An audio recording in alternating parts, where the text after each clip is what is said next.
Hey everybody, happy Wax on Wednesdays.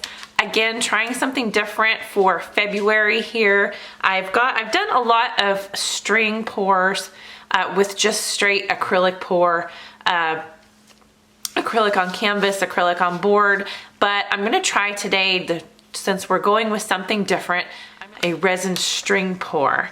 So I'm gonna try to paint using a string instead of a brush, basically, just to kind of manipulate the resin a little bit. I've not done, like I said, the pour with the string pour with resin before. So it's gonna be a new thing. And often when I'm trying out a new little technique, I always use small pieces. This is a 5x5 gessoed board.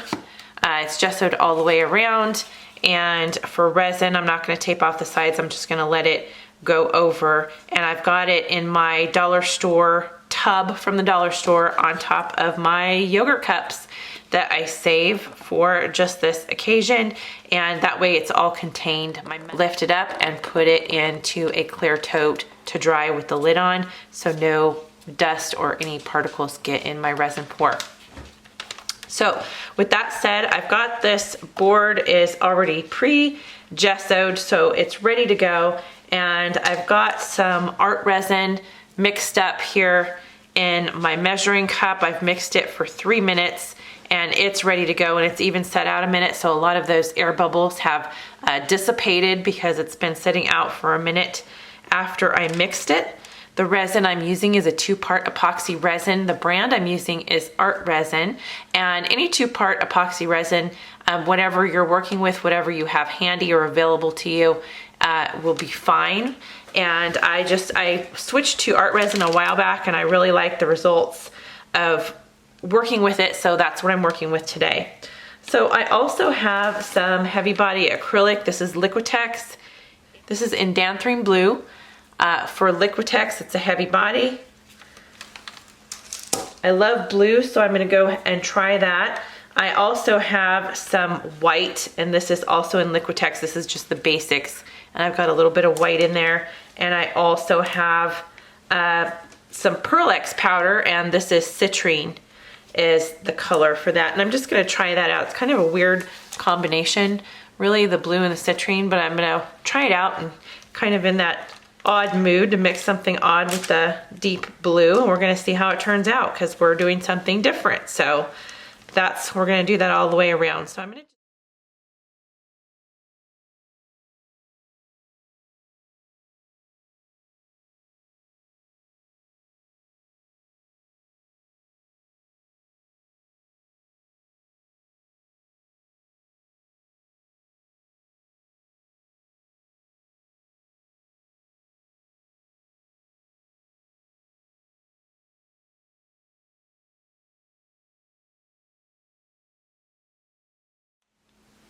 Okay, so for this string pour, I could either do the white over the blue or drag the blue through the white. And I have mostly white, so I think I'm gonna pour the white as the background here. So I'm gonna go ahead and just pour that white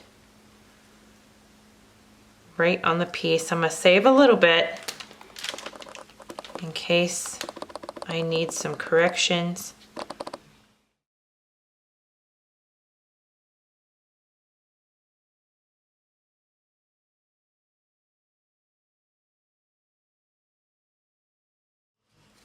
This is the citrine and the blue. And I think I'm gonna pour some citrine down here on the base. And I'm just playing, this is a small, so the small pieces are to play with. And now I'm gonna take see me do it here. I'm going to take the string and just dip it right in that blue resin. And it's thick, so I need that little stir stick to help me out. And I got a little drip, but that's okay because I'm going to drag right through it. So I'm just going to take the string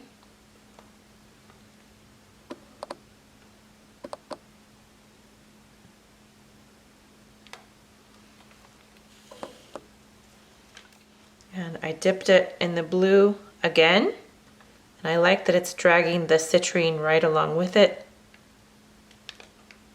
And the more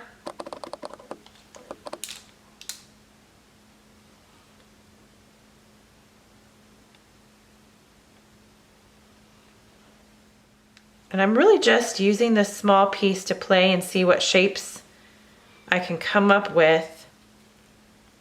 This is the opportunity to do so.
Okay, so I'm gonna go ahead and leave it where it is. I like this white negative area up here, and I'm not gonna overwork it too much. I actually wish I would have stopped just a couple drags ago. But I'm gonna go ahead and leave it here, and hopefully it all stays together. We'll have to see when it dries, but I'll show you how it looks once it sets up.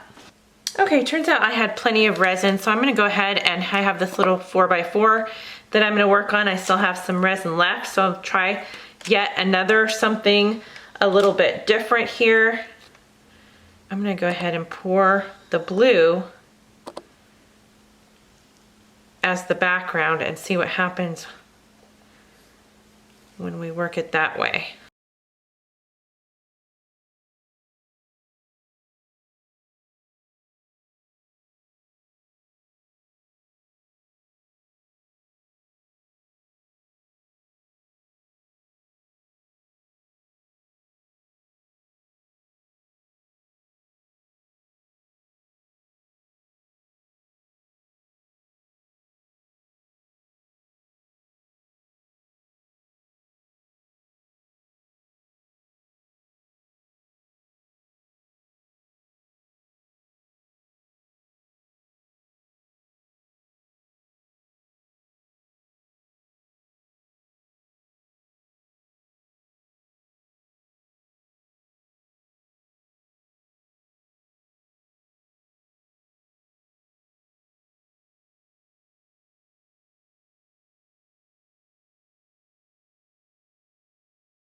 The blue, Liquitex blue, is taking over that Pearl X citrine color. So we'll have to see how that plays out as it dries, because right now, I mean, it came out really cool when it was done, but that blue is sort of taking over and getting rid of that citrine Pearl X. So hopefully it'll stay. Hopefully it will, and I might do just a couple more of the citrine because it's, I can tell right here that it's completely dissipating, kind of fading. The blue is overtaking it. So by the time it completely dries, will it even still be there? Will it just be this hint of citrine?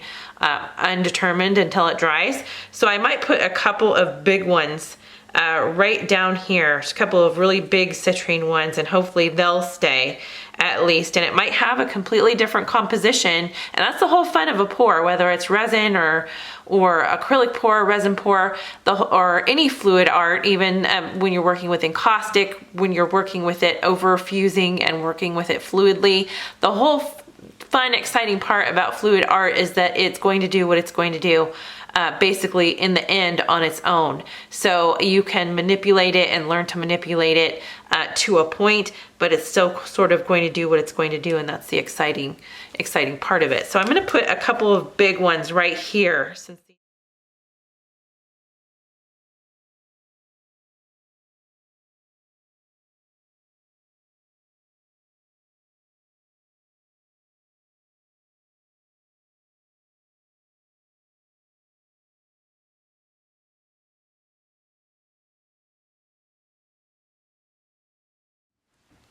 One more. Okay, I really like that, but I can see the more the time goes on, the more these first ones that I did are just fading and fading and fading.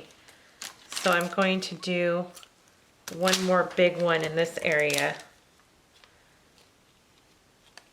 and hopefully have some sense of that when it's dried.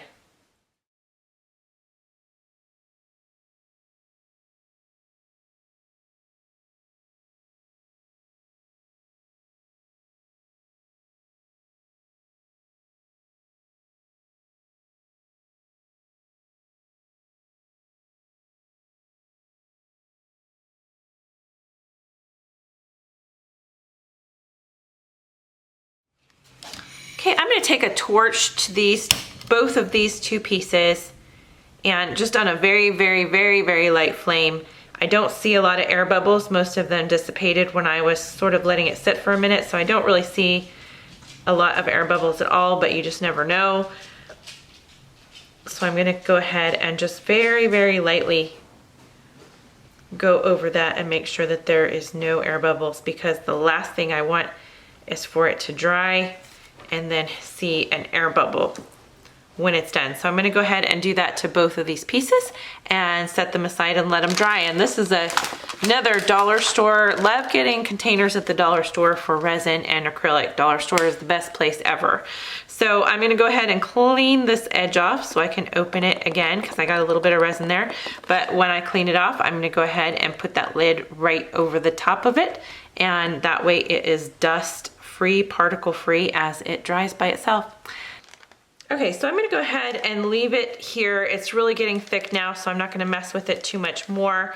If this does fade in the background, then maybe that'll be good, because I do like to have quite a bit of negative space. This is a little bit over, a little bit busy for how I normally like my pieces. I usually like quite a bit of negative space, no matter what color it is.